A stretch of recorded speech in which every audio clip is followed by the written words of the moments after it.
आज हम लोग हिंदी व्याकरण से संबंधित व्यंजन संधि के बारे में हम लोग जो टॉपिक चल रहा है पढ़ रहे हैं, उसमें आज हम एक नए जो है नियम के बारे में पढ़ेंगे। वो नियम क्या है? पहले वर्गीय वर्ण का पहले वर्गीय वर्ण का परिवर्तन किसमें होता है? पांचवें वर्ण में होता है। किसमें होता है? पांचवें वर्ण में होता है। अगर का च ट ता पा के बाद का च ट ता पा के बाद अगर ना या मा वर्ण आता है, इसे हम कु चू टू तू पू भी कहते हैं। अगर हम कु चू टू तू पू कहते हैं तो ये कवर्ग के सब पहले अक्षर होते हैं, पहले वर्ण होते हैं। कवर्ग यहाँ हमने लिख दिया है। कवर्ग में का खा गा घा अंगा आएंगे।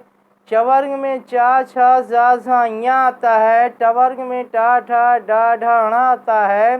तवर्ग में ता था दा धा ना आता है। और पवर्ग में पा फा बा भा मा। ये 5 वर्ग हैं और हर वर्ग में 5 वर्ण होते हैं, इसीलिए हम इसको वर्ग कहते हैं। यानी अगर हम बात कवर्ग की करेंगे तो उसमें जो है का खा गा घा अंगा आएगा, ठीक ना। 5 वर्ण उसमें हम पढ़ेंगे। अगर का चाटा यानी प्रथम शब्द का अंतिम अक्षर अगर ये होते हैं और उसके बाद द्वितीय शब्द का प्रथम अक्षर, द्वितीय शब्द का, जैसे यहाँ पे समझो यहाँ ये प्रथम शब्द है। प्रथम शब्द का अंतिम अक्षर का चाटा ता पाए और यहाँ पर या तो ना हो और या तो मा हो। द्वितीय शब्द का प्रथम अक्षर जो है, इनमें से दोनों में से कोई होना चाहिए। और प्रथम वर्ग का प्रथम वर्ण अगर होता है शब्द में, तो आप जानिएगा कि उनके स्थान पर अपने ही वर्ग का अपने वर्ग का 5वां अक्षर हो जाता है। अगर का के बाद ना या मा आता है तो अंगा हो जाएगा। अगर चा के बाद जो है ना या मा आता है तो या हो जाएगा। अगर टा के बाद जो है ना या मा आता है तो णा हो जाएगा।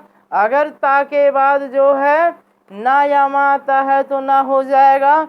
और अगर पा के बाद जो है ना या मा आता है तो मा हो जाएगा, ठीक ना। इस बात को ध्यान रखिएगा कि अगर वर्ग के प्रथम अक्षर के बाद जो है ना या मा आता है तो अपने ही वर्ग का अपने अपने वर्ग के वो 5वें अक्षर हो जाते हैं। चलो इसे हम लोग उदाहरण के माध्यम से समझते हैं। जैसे यहाँ पर वाक धन मैं लिखा हुआ है। क्या लिखा हुआ है? वाक धन मैं लिखा हुआ है। प्रथम शब्द का अंतिम अक्षर का हलंत है, का आया हुआ है। और द्वितीय शब्द का प्रथम अक्षर मा आया है और का और मा के स्थान पर अंगा हो गया है, जो कवर्ग का 5वां अक्षर होता है, ठीक ना। तो वांग मय बन जाएगा। ये मा तो हमने इसके साथ ही लिखा है। इस हलंत वाले में परिवर्तन होना है, यानी का चा टा ता पा में परिवर्तन होगा। ना या मा में बाद वाले जो है द्वितीय शब्द का प्रथम अक्षर में, इसमें कोई परिवर्तन नहीं होगा। आपको सिर्फ का चा टा ता पा में ही परिवर्तन करना है और अपने ही वर्ग के 5वें वर्ग वर्ण में उसको लिख देना है। फिर दूसरा देखते हैं, जगत धन नाथ है। तो यहाँ पर देख रहे हैं ता है, ता के बाद ना आया हुआ है तो ता के स्थान पर क्या हो जाएगा? ना हो जाएगा और उस वजह से जो है ये जगन्नाथ बन जाता है। ऐसे ही सतधन मार्ग है। ता के बाद मा आया हुआ है तो ता के स्थान पर तवर्ग का देखिए अंतिम अक्षर क्या है? तवर्ग का अंतिम अक्षर ना है, यानी 5वां अक्षर ना है। तो यहाँ पर ता की जगह पर क्या हो गया है? ना हो गया है, ठीक ना। इसलिए यह सन्मार्ग बन जाएगा। फिर बात करते हैं हम लोग सठ धन मास की। टवर्ग है, टाक के बाद जो है मा आया हुआ है। हमने आपको बताया कि ना या मा कोई भी वर्ण दोनों में से आ जाए तो अपने ही वर्ग का ये जो है 5वां अक्षर बन जाता है। तो यहाँ पे क्या है? षण मास हो गया है, ये ऐसे लिखा जाएगा। ये थोड़ा सा इसमें गलती हो गई थी, इस तरह से लिखा जाएगा क्योंकि अंतिम अक्षर जो है वो ड़ा है। अंतिम अक्षर क्या है? ड़ा है। तो यहाँ पे षटमास के बजाय क्या षट है ना, षडमास हो जाएगा। टा के स्थान पर इसी टवर्ग का अंतिम अक्षर ड़ा हो जाएगा। फिर धन मत है, ता के बाद माँ आया है तो ता के स्थान पर तवर्ग का अंतिम अक्षर ना हो जाएगा। उन्मत्ति से हम पढ़ेंगे। ऐसे तत् धनमय है, ता के बाद जो है माँ आया है तो तवर्ग का अंतिम अक्षर जो होता है वो ना होता है, तो उससे ये जो है बन गया क्या? तन्मय बन गया। ठीक ना। इस तरह से ये कवर्ग, चवर्ग, टवर्ग, तवर्ग और पवर्ग हैं और इनके अक्षरों को आप जानते रहिए।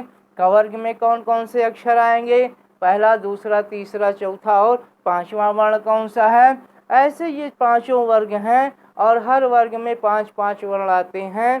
तो किस तरह से जो है का से लेकर के माँ तक जो है इन्हें स्पर्श व्यंजन के भी नाम से जानते हैं। क्या किससे नाम से जानते हैं? स्पर्श व्यंजन के नाम से भी इन्हें हम जानते हैं। तो ये स्पर्श व्यंजन जो है कहलाते हैं। ये 25 वर्ण जो होते हैं ये स्पर्श व्यंजन कहलाते हैं। हमारे विचार से ये वीडियो आपको ज्ञानवर्धक लगा होगा।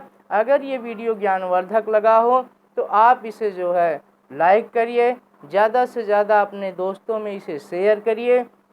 और अगर इस चैनल पर आप नए हैं तो इस चैनल को आप सब्सक्राइब करिए, जिससे आने वाली वीडियोस का नोटिफिकेशन आपको मिलता रहे और आपका ज्ञानवर्धन निरंतर बढ़ता रहे। धन्यवाद।